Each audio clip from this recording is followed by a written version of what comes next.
आज हम पढ़ेंगे मोशन के बारे में। तो जो आपका 9th में चैप्टर फर्स्ट है मोशन, उसके बारे में कुछ बेसिक्स हम करेंगे।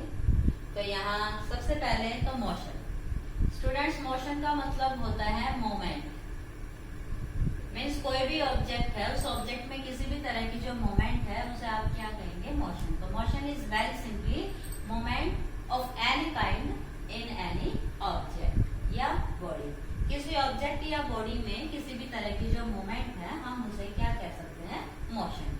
तो जो मूवमेंट है स्टूडेंट्स वो दो तरह की होती है, with respect to time and with respect to surrounding. तो ऑब्जेक्ट में जो मूवमेंट होती है वो विद रिस्पेक्ट टू टाइम भी हो सकती है और वो विद रिस्पेक्ट टू सराउंडिंग भी हो सकती है। For example like a passenger sitting in a train। यहीं से आपको दोनों पॉइंट क्लियर हो जाएंगे। तो जो पैसेंजर है वो जो ट्रेन में बैठा हुआ है, अगर हम उस पैसेंजर को दूसरे पैसेंजर के विद रिस्पेक्ट देखेंगे तो वो एक दूसरे के साथ क्या है? रेस्ट में। लेकिन अगर हम उसको सराउंडिंग के साथ देखेंगे तो वो क्या होते हैं कि वो बाहर के एनवायरनमेंट के विद रिस्पेक्ट मूवमेंट कर रहे हैं, वो एक प्लेस से दूसरे प्लेस तक जा रहे हैं, उनमें मोशन है। तो ये जो पैसेंजर है इन ए ट्रेन, अगर हम इसको टाइम और सराउंडिंग के साथ मैच करेंगे तो हमारे पास सराउंडिंग का कॉन्सेप्ट क्लियर है कि जो passenger sitting in train with respect to each other they are at rest, but with respect to outer surrounding they are in motion. For example जब हम टाइम की बात करेंगे तो लेट ए फैन, ओके, जो रनिंग फैन होता है उस फैन की जो ब्लेड्स हैं वो एक दूसरे के विद रिस्पेक्ट अपनी पोजीशन चेंज करती हैं, लेकिन विद रिस्पेक्ट टू रूफ वो सारी की सारी क्या है? At rest. लेकिन वो आपस में एक दूसरे के साथ मूवमेंट कर रही है, अपने सराउंडिंग के साथ भी और टाइम के साथ भी, दे आर इन मोशन। तो मोशन जो है in the blades of a fan, तो they are changing their position with respect to time and surrounding. तो स्टूडेंट्स जो मोशन है वो दो तरह का होता है। तो जो मोशन है it is of two type.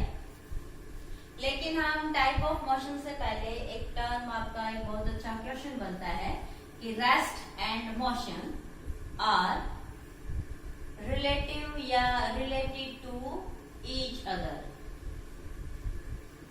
ऐसा क्यों? क्योंकि जो मैंने अभी अभी पैसेंजर इन ट्रेन का एग्जांपल लिया था उसमें क्या था कि passenger with respect to each other they are at rest, but with respect to surrounding they are in motion. तो जो मोशन है और वो रेस्ट है वो दोनों एक दूसरे से रिलेट करते हैं, रिलेटिव टू ईच अदर है। मीन्स हम किसी ऑब्जेक्ट को एब्सोल्युटली राइट एट ए रेस्ट और मोशन नहीं कह सकते। मीन्स अगर उस ऑब्जेक्ट को एक ही समय पे दो ऑब्जर्वर अगर ऑब्जर्व कर रहे हैं तो एक के लिए वो रेस्ट में हो सकता है और दूसरे के लिए वो मोशन में हो सकता है। मीन्स पैसेंजर का एग्जांपल अगर हम लेते हैं तो एक पैसेंजर दूसरे पैसेंजर के विद रिस्पेक्ट क्या है? मोशन। लेकिन सराउंडिंग जो बाहर से अगर उन्हें कोई देखता है तो ट्रेन मूव कर रही है और वो पैसेंजर क्या है? मोशन में। तो एक ऑब्जर्वर एक पैसेंजर के लिए था उसका नेबर, उसके लिए वो क्या था? रेस्ट में। लेकिन उस पैसेंजर को जो बाहर वाला ऑब्जर्वर चेक करता है तो उसके लिए वो क्या हो जाता है? मोशन में। तो एक ही ऑब्जेक्ट एक ही समय पे रेस्ट में भी हो सकता है किसी एक ऑब्जर्वर के लिए और दूसरे ऑब्जर्वर के लिए वो क्या हो सकता है? In the motion. So rest and motion are not absolute terms, they are related with each other. और सबसे कॉमन एग्जांपल आप यही देख लीजिए कि on earth surface if we are at rest all are rest with each other. But अगर कोई हमें बाहर स्पेस से देखे तो हमारी अर्थ क्या है? वो सन के बाहर मूव करती है, रिवॉल्व करती है। तो स्पेस से देखने वालों के लिए हम सारे के सारे क्या है? मोशन में। तो ये जो एक दूसरे के विद रिस्पेक्ट रेस्ट में थे, लेकिन स्पेस वाले के लिए सारे के सारे क्या है? मोशन में। इसलिए रेस्ट और मोशन को हम एब्सोल्यूट नहीं कह सकते, because for one observer an object can be at rest but for another it can be motion. तो अब हम बात करेंगे टाइप ऑफ मोशन। तो स्टूडेंट्स जो मोशन है उसके जो टाइप है वो दो हैं। तो types of motion means two type. One type of motion is called uniform motion and another type of motion is called non uniform motion. तो ये जो यूनिफॉर्म और नॉन यूनिफॉर्म मोशन है इसका मतलब क्या है स्टूडेंट यूनिफॉर्म का मतलब होता है एक जैसा, ओके, जिसे हम कांस्टेंट कहते हैं। नॉन यूनिफॉर्म का मतलब होता है बदलता हुआ, means change, means variable, okay. तो जो यूनिफॉर्म मोशन है मीन्स ऐसा मोशन जो हर समय एक जैसा रहे, और नॉन यूनिफॉर्म मोशन मीन्स वो टाइम के साथ बदलता रहे। तो इन दोनों में डिफरेंस क्या है? तो स्टूडेंट जब हम मोशन को डिस्कस करते हैं तो हम एक्चुअली डिस्टेंस और टाइम की बात करते हैं। किसकी बात करते हैं? डिस्टेंस और टाइम की। तो जब कोई ऑब्जेक्ट डिस्टेंस ट्रैवल करे, वो मोशन में है, तो it means it travel some distance with the time. तो डिस्टेंस ट्रैवल करने में टाइम तो लगेगा।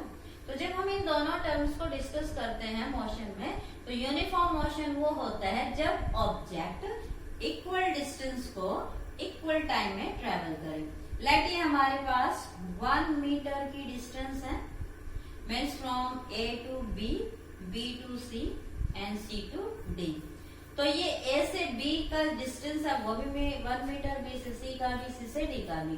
तो अगर ये हर डिस्टेंस को 1 सेकेंड में ट्रेवल करता है, means through out the motion, जब तक आप इसे ऑब्जर्व कर रहे हैं, हर टाइम ये इक्वल डिस्टेंस को इक्वल टाइम में अगर ट्रेवल करे, तो हम कहेंगे कि it is a uniform type of motion. Non uniform means variable, बदलता हुआ। कैसे? लाइक कोई ऑब्जेक्ट है, वो P से क्यों चलता है 5 मीटर इन 2 सेकेंड, Q से वो R जाता है like 2 metre in 1 second, and you can say let R to S again 2 meter in 2 second। तो नॉन यूनिफॉर्म मोशन वो होता है जब ऑब्जेक्ट इक्वल डिस्टेंस ट्रेवल ना कर पाए इक्वल टाइम इंटरवल्स में, या इक्वल टाइम इंटरवल्स में इक्वल डिस्टेंस ट्रेवल ना कर पाए, या इक्वल डिस्टेंस ट्रेवल करने में इक्वल टाइम ना ले पाए, या दोनों भी वैरी कर सकते हैं कि भाई अलग अलग टाइम में अलग अलग डिस्टेंस से ट्रेवल कर रहा है, तो it means it is a non uniform motion. तो नॉन यूनिफॉर्म मोशन में या तो टाइम इक्वल इंटरवल्स का है, डिस्टेंस इक्वल नहीं मिलेगी, या फिर डिस्टेंस इक्वल है, टाइम इंटरवल्स इक्वल नहीं मिलेगा, या ये दोनों भी चेंज कर सकते हैं। तो that type of motion is called non uniform motion. अब स्टूडेंट्स हमारी जो रियल लाइफ है, डे टू डे लाइफ में अगर हम उसमें मोशन की बात करते हैं, तो जो मोशन है वो यूनिफॉर्म नहीं, कैसा होता है? Non uniform. प्रैक्टिकल लाइफ में यूनिफॉर्म नहीं है, हो सकता है for a small time interval, but for a long time interval actually किस तरह के मोशन आते हैं हमारे सामने, that is of non uniform type. तो जो non uniform type of motions हैं, इनसे रिलेटेड हमें इस चैप्टर में पढ़ना है, ओके। तो सबसे पहले तो जो आपकी मोशन से रिलेटेड टर्म्स हैं, पहले हम उनके बारे में जानें कि मोशन को डील करने के लिए हमें किन किन पैरामीटर्स की जरूरत पड़ेगी। तो मोशन को जब हम डिस्कस करते हैं तो हम बात करते हैं डिस्टेंस की, डिस्प्लेसमेंट की, और स्पीड की, वेलोसिटी की, और एक्सेलरेशन की, ओके। और एक टर्म और है जिसे हम कहते हैं रिटार्डेशन, या डी एक्सेलरेशन भी से हम कह सकते हैं रिटार्डेशन। तो देखिए सबसे पहले तो डिस्टेंस। तो स्टूडेंट्स जब किसी मोशन की हम बात करते हैं, तो लेट कोई object from point O two point A जा सकता है, A से B जा सकता है, B से C जा सकता है, मीन्स उसने अपनी जर्नी ट्रेवल की from point O to C by pathway AB and BC। तो ये इसकी जर्नी का टोटल पाथ है। तो हम कहेंगे कि इसकी जर्नी में इसने कुल कितने डिस्टेंस ट्रेवल की। तो जब हम डिस्टेंस की बात करेंगे तो हम क्या कहेंगे कि भाई इसने O से C तक जाने में OA तक गया, फिर AB गया, और फिर BC गया, ये है इसकी फाइनल डिस्टेंस।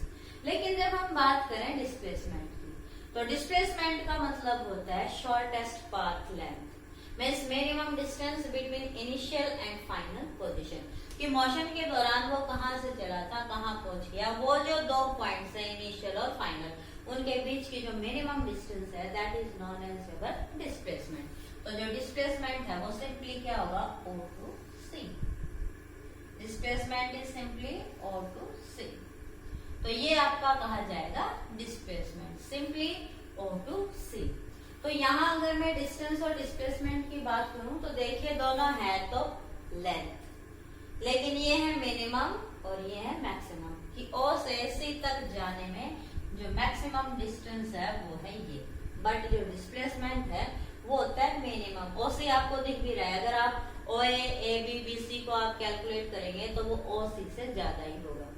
बट अगर आपका मोशन है स्ट्रेट लाइन पाथ कि अगर ये ऐसे ना चल के सीधा सीधा जाता, कैसे, इसका रास्ता ऐसे है, वेरिएबल ना होके स्ट्रेट फॉरवर्ड होता कि O से गया A से गया B और B से गया C, मीन्स पूरी जर्नी में ये बिल्कुल एक स्ट्रेट पाथ पे चल रहा है, तो उस केस में हमारा डिस्टेंस और डिस्प्लेसमेंट दोनों क्या होंगे, सेम। मीन्स डिस्टेंस होगा OA plus AB plus BC और डिस्प्लेसमेंट क्या होगा, सिंपली टू C।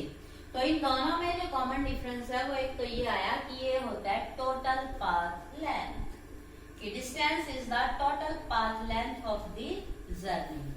लेकिन जो डिस्प्लेसमेंट है वो क्या होता है, this is the shortest path या you can say length between initial and final position. Okay, तो स्टूडेंट्स डिस्टेंस और डिस्प्लेसमेंट को हम मीटर, सेंटीमीटर, किलोमीटर में मेजर कर सकते हैं, लेकिन हम बात करेंगे SI यूनिट की। इंटरनेशनल सिस्टम ऑफ यूनिट जो है वो डिस्टेंस और डिस्प्लेसमेंट के लिए सेम है, बिकॉज बोथ आर लेंथ। तो जो लेंथ की SI यूनिट होती है वो मीटर होती है, तो डिस्टेंस और डिस्प्लेसमेंट की जो SI यूनिट होगी वो क्या होगी, दैट इज मीटर। ओके, अब बात करते हैं हम स्पीड और वेलोसिटी की। तो देखिए जब भी कोई पाथ ट्रेवल करता है कोई ऑब्जेक्ट, तो क्या होता है, उसको ट्रेवल करने में टाइम तो लगता है। तो जब ऑब्जेक्ट डिस्टेंस ट्रेवल करता है तो इट टेक सम टाइम, और जब हम इस टाइम का और इस डिस्टेंस का रिलेशन लेते हैं तो दैट इज कॉल्ड स्पीड। तो जो स्पीड होती है वो होती है total distance travelled per unit time, total distance travelled per unit time.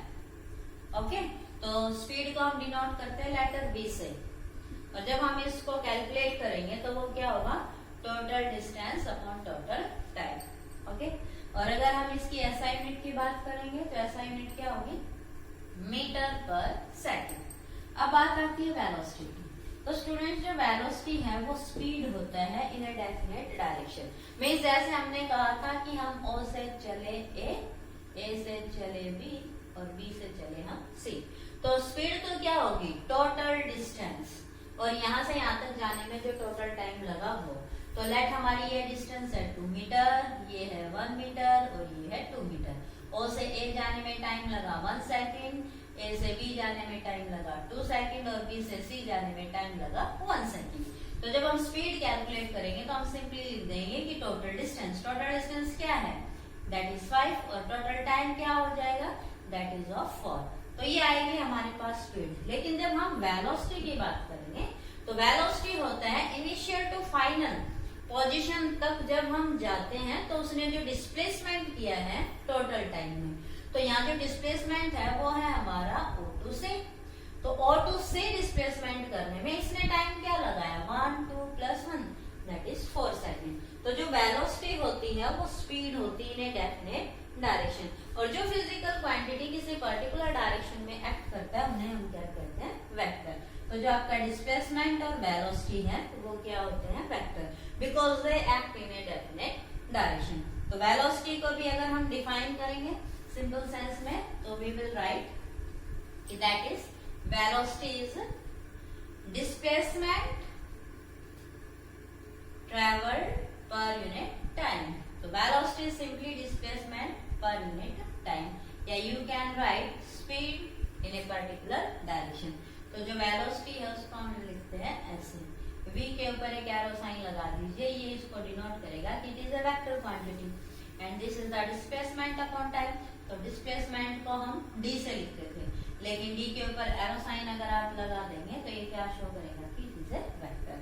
तो डिस्टेंस और डिस्प्लेसमेंट दोनों को आप स्मॉल d या कैपिटल D से डिनोट कर सकते हैं, बट इन दोनों में डिफरेंस क्या है कि ये टोटल पाथ लेंथ है जिसमें डायरेक्शन बदलती रहती है, लेकिन डिस्प्लेसमेंट है वो शॉर्टेस्ट पाथ लेंथ है जो एक पर्टिकुलर डायरेक्शन में एक्ट करती है। तो इसके ऊपर हम क्या लगाएंगे, ए एरो साइन, जो इसको इससे डिफरेंशिएट करता है। अगर कहीं लिखे हुए लेटर तो हम इन्हें पहचान नहीं सकते कि ये क्या है, कि this is displacement and this is distance. अब बात करेंगे हम एक्सेलरेशन और रिटार्डेशन की। स्टूडेंट्स, आपने सुना होगा कि भाई स्पीड बढ़ाइए या कहते हैं कि भाई ब्रेक लगाइए। तो आपको पता है जब स्पीड बढ़ाने की बात आती है तो स्पीड चेंज होती है, ओके। और जब कहते हैं ब्रेक लगाइए तो उसमें स्पीड चेंज होती है। तो स्पीड बढ़ाने में तो इंक्रीज होता है स्पीड का, और ब्रेक लगाने में डिक्रीज होता है स्पीड का। तो फिजिक्स में हम इस स्पीड चेंज को क्या पढ़ेंगे, एक्सेलरेशन और रिटार्डेशन। तो जब ऑब्जेक्ट की स्पीड टाइम के साथ इंक्रीज होती है, change means increase with respect to time, so that physical quantity is known as acceleration. But when speed change with respect to time, कि टाइम के साथ स्पीड कम हो जाए, that physical quantity is called retardation. लेकिन students, यहाँ जो हम बात कर रहे हैं ना स्पीड की, उसको एक्चुअली आप वेलोसिटी ही लेंगे। तो जो एक्सेलरेशन है वो क्या होगा, चेंज इन वेलोसिटी, क्योंकि ये भी एक पर्टिकुलर डायरेक्शन में ही काम करता है। तो एक्सेलरेशन को जब हम फिजिक्स के सेंस में डिफाइन करेंगे तो क्या कहेंगे, change in velocity per unit time, okay.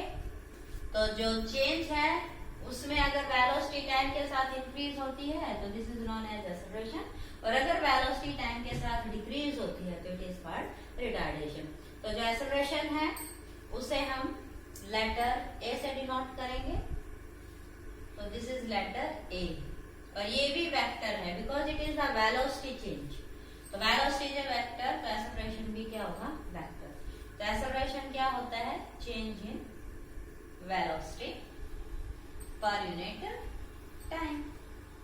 तो एक्सेलरेशन हो चाहे रिटार्डेशन हो, सिंपली चेंज इन वेलोसिटी। इसको हम और सिंपल सेंस में लिख सकते हैं क्या, कि जो चेंज इन वेलोसिटी है, इस चेंज इन वेलोसिटी को हम कहेंगे v माइनस u, और टाइम इज t। स्टूडेंट्स, जो v होता है वो होता है फाइनल वेलोसिटी, और जो u होता है वो होती है इनिशियल वेलोसिटी। लेट ये ऑब्जेक्ट जब O से चला था, इस वक्त इसकी जो वेलोसिटी है वो क्या है, O to A, ओके, और वो क्या है, लेट 2 मीटर पर सेकेंड। तो स्पीड और वेलोसिटी की भी यूनिट सेम होंगी, जैसे डिस्टेंस और डिस्प्लेसमेंट की सेम है ना, ऐसे स्पीड और वेलोसिटी की भी सेम होंगी। तो लेट जब ये O से A चला तब इसकी वेलोसिटी है 2 मीटर पर सेकेंड, लेकिन जब ये C पे पहुंचता है तब इसकी है लेट 1 मीटर पर सेकेंड। तो जब ये चला था O से, तब जो इसकी वेलोसिटी है उसे हम क्या कहेंगे, इनिशियल वेलोसिटी, और जब ये अपने फाइनल पोजीशन पे पहुंचता है उसे हम क्या कहेंगे, फाइनल वेलोसिटी, ओके। तो change in velocity means final velocity minus initial velocity upon t। आप इसे याद रख सकते हैं कि v मींस वेलोसिटी, तो पहले u आता है तो इनिशियल वेलोसिटी, फिर v आता है तो फाइनल वेलोसिटी। तो एक्सेलरेशन की जो यूनिट होगी वो क्या होगी, तो देखिए वेलोसिटी में से वेलोसिटी जाएगा तो वेलोसिटी आएगी, और वेलोसिटी की यूनिट क्या बताई थी, मीटर पर second upon time is second. तो ऐसा यूनिट ऑफ एक्सेलरेशन क्या हो जाएगा, मीटर पर सेकंड स्क्वायर। तो student, these are the basic parameters related to the topic motion, that is distance is the total path length, displacement is the shortest path length, speed is the distance traveled per unit time, velocity is the displacement per unit time, acceleration and retardation are change in velocity per unit time.